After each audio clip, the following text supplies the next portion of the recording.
자, 오늘은 세 번째 항, 이 P에 대해서 알아보도록 하겠습니다. Processing Unit의 앞글자 P를 말하는 겁니다. 가공시설에서 온실가스 배출량을 어떻게 계산하는지에 대한 것입니다. 공식은 비교적 단순합니다. 세 가지를 구해서 합산하면 됩니다. 가공시설에서 뭔가를 가공할 때에 에너지를 사용하겠죠. 그리고 뭔가 투입물이 들어갑니다. 재료나 자재, 그리고 폐기물이 발생하죠. 폐수나 이런 것들이 발생하죠. 이 세 가지 경우의 배출량을 각각 구하여 합산하면 됩니다. 그래서 연간 총생산량으로 나눠주면 단위 생산량당 배출량, 이 P를 구할 수가 있겠죠. 자, 하나씩 보겠습니다. 먼저 첫 번째 항인 에너지 사용에 따른 온실가스 배출량 계산입니다. 에너지는 크게 두 가지가 있습니다. 전기 그리고 열. 자, 전기를 끌어다 쓰겠고요. 열도 끌어다 쓸 수 있겠죠. 자, 그때의 계산 방법입니다. 간단해요. 전기 소비량 곱하기 배출 개수 하면 되고요. 이 배출 개수는 각 지역별로 전기 사용량에 따른 배출 개수가 정해져 있습니다. 우리나라도 정해져 있습니다. 그걸 여기다 넣으면 됩니다. 그러니까 전기 사용량이라고 하는 것은 매다기에 다 찍히죠. 그거 합산해서 1년치 적으면 되는 거고요. 자, 열에 대해서도 마찬가지 방법을 씁니다. 열 소비량을 총량을 여기다가 적고요. 그리고 그 열원에 따른 온실가스 배출 개수를 곱해주면 됩니다. 자, 왼쪽 것은 기록에 따라서 입력하면 되고 오른쪽 것은 이 배출 개수를 찾아서 대입만 해주면 됩니다. 찾는 방법은 어디서 찾는다고요? 통계치나 문헌이나 혹은 IPCC 가이드라인, 지금 ICC 인증의 경우에는 RED2 규정이나 혹은 지난 시간에 했던 IR 규정, 그런데 보면 이런 자료들이 나와 있습니다. 그걸 찾아서 대입만 해주시면 돼요. 예를 들어 보겠습니다. 1년 동안 45만 킬로와트시의 전기를 썼어요. 그런데 그 지역, 여기는 이제 아마도 유럽으로 보입니다. 유럽에서의 킬로와트시당 온실가스 배출량은 0.398로 정해져 있습니다. 우리나라는 여기 한 0.5 정도 돼요. 우리가 좀 많은 이유는 석탄 발전소가 많아서 단위 전기 사용량당 온실가스 배출량이 많게 그렇게 되어 있습니다. 어쨌든 그걸 찾아서 여기 대입해주면 된다. 그러면은 계산이 딱 나옵니다. 자, 열의 경우도 마찬가지입니다. 20만 메가주를 사용했다라고 하면 그 사용량에 대한 그 열원에 대한 온실가스 배출 개수를 찾아서 대입하면 나옵니다. 열원이라는 게 우리 공공의 열원, 그러니까 예를 들어 이제 도시, 시 단위에서 열을 만들어서 온수나 스팀 이런 거를 제공하는 경우들이 있죠. 혹은 이제 어떤 산업 단지 안에서 열원을 제공하는 경우가 있고요. 혹은 자기 공장 안에서 열을 직접 발생시켜서 사용하는 그런 경우들이 있죠. 이런 경우들마다 배출 개수가 정해져 있다. 찾아서 대입만 하시면 된다. 그 말씀입니다. 자, 다음으로 인풋, 그러니까 투입물, 투입 자재를 사용함에 따른 배출을 계산하는 방법도 같습니다. 사용량에다가 그 물질에 대한 배출 개수를 곱해주면 됩니다. 그 물질에 대한 배출 개수는 어디 있다고요? IPCC 가이드라인이나 유럽연합의 규정, 그러니까 RED2 또는 IR, 우리나라의 경우는 국가온실가스 배출 인벤토리, 이런 데 찾아보시면 자료들이 나와 있으니까요. 찾아서 입력하고 기록을 가지고 입력하고 하면 계산이 쉽게 나온다 라는 겁니다. 자, 예를 들어서 메탄올을 주 원료로 하는 그런 공정이 있다. 그러면 이 메탄올을 사용함에 따른 온실가스 배출량은, 자, 기록을 보니 1년 동안 1.5톤 정도를 썼습니다. 그런데 메탄에 대해서는 자, 1메가줄 사용함에 따라서는 그램 CO2 이퀴벌런트만큼의 온실가스 배출을 하게 됩니다. 이 단위를 주의하셔야겠죠. 자, 기본적으로 여기 우측 보시면 킬로그램 CO2 이퀴벌런트입니다. 온실가스 배출량 계산할 때는 킬로그램 CO2 이퀴벌런트라고 계산을 합니다. 단위 사업장당은 킬로그램 단위를 씁니다. 그램이기 때문에 요거 맞춰주려면 나누기 1000 한번 해주시면 될 거고요. 그 다음에 메가줄이에요. 요 메가줄은 어떻게 하냐면 전에 우리가 하위 발열량 LHV라는 것을 설명을 한번 드린 적이 있는데 수증기 발생에 따른 에너지 손실을 빼고 실제로 사용한 에너지 양, 열량입니다. 이것도 마찬가지로 IPCC 가이드라인을 찾아보시면 혹은 IR이나 RED2 규정을 찾아보시면 물질별로 중량당 사용되는 이 일량, 메가줄이 나와 있습니다. 그걸 대입하면 여기 딱 나오겠죠.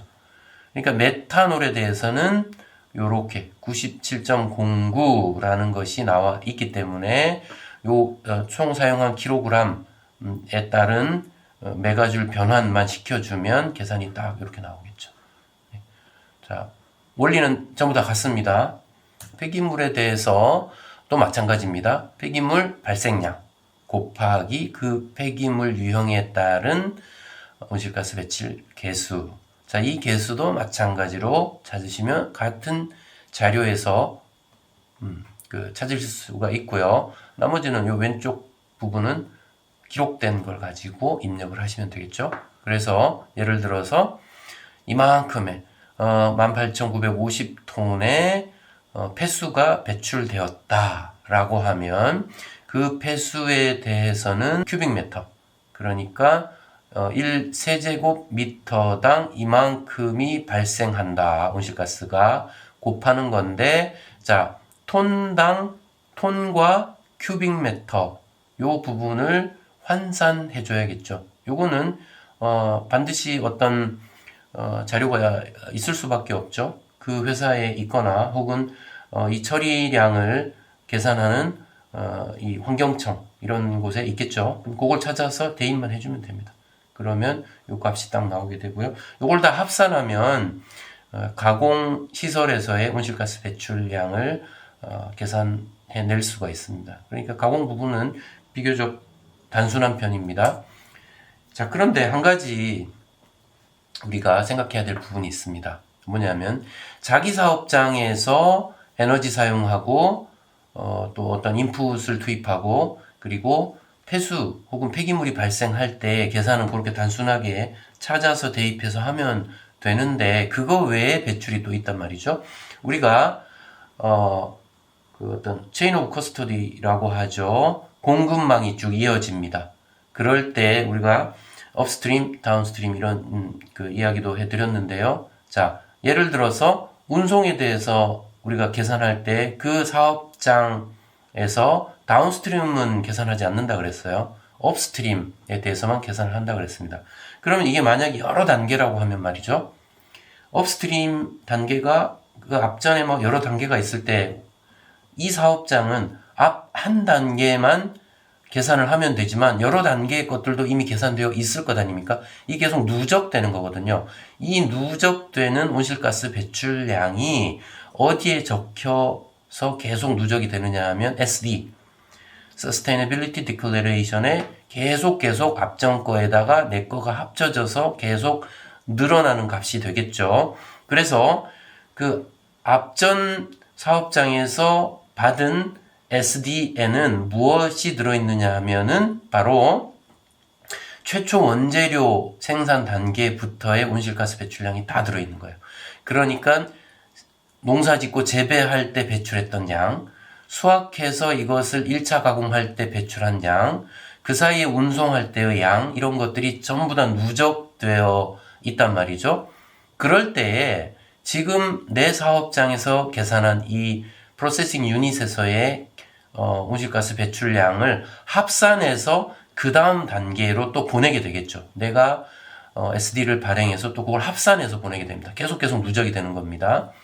그렇게 되는데 자, 이 경우가 있어요. 가공시설에서는 말이죠. 투입을 하면 산출이 있는데 이게 100을 투입했을 때 언제나 100이 생산되는 게 아니죠. 100을 투입했는데 80이 생산될 수도 있습니다. 자, 요걸 우리가 수율이라고도 부르고 전환율 이렇게도 부르고 전환 괴수 뭐 이렇게도 부르고 있습니다. 이때 한번 생각을 해보시면 원료 100을 받아서 투입을 해가지고 예를 들어 80을 만드는데 원료 100에 들어있던 온실가스 배출량의 총량이 있을 것 아닙니까? 그런데 이게 고스란히 반영되는 게 아니라 수율에 따라서 달라집니다. 그러니까 만약에 수율이 낮다. 100을 넣었는데 내가 생산하고자 하는 제품이 예를 들어 한 100을 넣으면 50밖에 안 나온다. 수율이 한 50%밖에 안 된다라고 하면 그에 대해서는 뭐냐면은 기존에 가지고 있던 원료의 배출량의 50%를 적용하는 것이 아니라 더 많이 적용하게 됩니다. 왜냐하면 실제로 유효하게 사용되는 양이 100보다 작단 말이에요. 일종의 디스어드밴티지를 적용합니다. 그래서 수율의 역수를 곱해줍니다. 그게 요 FF라는 거예요. FF라는 것은 feedstock 팩터의 앞글자인데요.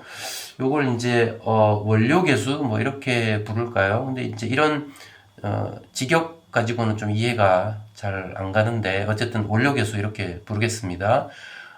그래서 수율의 역수를 여기서 한번 곱해 줍니다. 그러니까 수율이 높을수록 유리한 거예요. 왜냐하면 역수니까. 예. 왜냐하면 배출량은 숫자가 낮으면 좋은 거니까. 그죠? 높은 걸 역수하면 낮아지겠죠. 자, 요 FF라는 것을 한번 곱해 주고 그 다음에 allocation factor AF라는 것을 또 한번 곱해 줍니다. 요건 뭐냐 하면은 코프로덕트라는 개념을 한번 설명을 해드린 적이 있어요. 뭐냐 하면은 부제품. 그러니까 내가 원하는 어떤 제품을 만들 때에 함께 생산되는 제품이 있어요. 대표적인 게 우리가 기름 짤 때 유박 나옵니다. 옛날에는 이 유박을 그냥 폐기물로 간주해서 버렸는데 지금은 이 유박이 하나의 자원으로 활용이 됩니다. 그러면 기름 짜는 공장은 기름 생산이 일단 주요 목적이지만 바로 이 유박이라는 것도 하나의 자원이 되어서 이 유박에 대한 품질 관리를 합니다. 그래서 판매를 해요. 어디에다가 비료회사나 사료회사 등등에 혹은 버섯, 배지 회사 뭐 이런 데다가 판매를 합니다. 그러니까 부제품인 거예요. 그건 폐기물이 아닌 겁니다. 이런 경우에는 자 원료를 받았을 때 자 이때는 원료가 뭐가 되겠어요? 예를 들어 이제 콩기름을 짠다 그러면 콩 자체가 되겠죠. 콩에 들어 있는 그 속성, 말하자면 온실가스 배출량이 얼마였다라고 하면 그것을 내가 메인 제품인 콩기름에만 전적으로 적용하는 게 아니라 거기에서 생산되는 유박에도 이 배출량이 적용된다. 그 말씀입니다. 그래서 요걸 나누는 거예요. 생산 비율만큼 요거를 나누어 적용을 하게 됩니다. 요 AF, allocation factor는 요건 우리말로 뭐라고 부를까요? 요거는 사실 이제 기준이 되는 것이 에너지량이거든요. 메가줄을 단위로 하기 때문에 에너지 기준 할당량 뭐 이렇게 좀 길어지는데 어쨌든 AF가 그런 뜻이라는 점을 알아두시고 이 두 가지를 다 곱해 가지고 기존까지 누적되어 왔던 온실가스 배출량을 적용을 하게 되는 것입니다. 그러니까 이 앞전까지 이 식을 적용했던 것은 뭐냐면은 내가 내 사업장에서 활동함에 따라서 나오는 배출량이고요. 여기에다가 누적이니까 더해줘야겠죠. 뭐를요? 앞전부터 이어져 내려왔던 온실가스 배출량을 더해주는데 그냥 더하는 게 아니라 이 feedstock 팩터와 allocation 팩터 두 가지를 곱해가지고 적용을 해준다는 얘기입니다. 예를 한번 보겠습니다.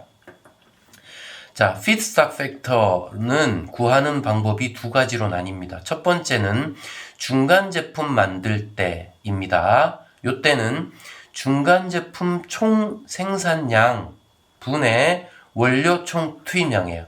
자, 요 보시면 요걸 뒤집으면요. 요 역수를 하면 수율이 됩니다. 그러니까 수율의 거꾸로라고 생각하시면 돼요. 자, 단위는 톤입니다. 드라이 톤. 자, 두 번째는 final이라고 되어 있죠. 최종 제품을 생산하는 사업장에서는 마찬가지로 최종 제품의 총량, 분해 원료 총량이라고 해서 산출분해 투입, 그러니까 수율의 거꾸로 요건 똑같습니다. 그런데 단위가 달라요. 메가줄입니다. 그러니까 최종 제품 생산 단위에서는 사업장에서는 에너지 단위를 가지고 계산을 하고 중간 제품 생산을 하는 가공 사업장에서는 중량 단위를 사용한다. 이 두 가지가 다른 것입니다.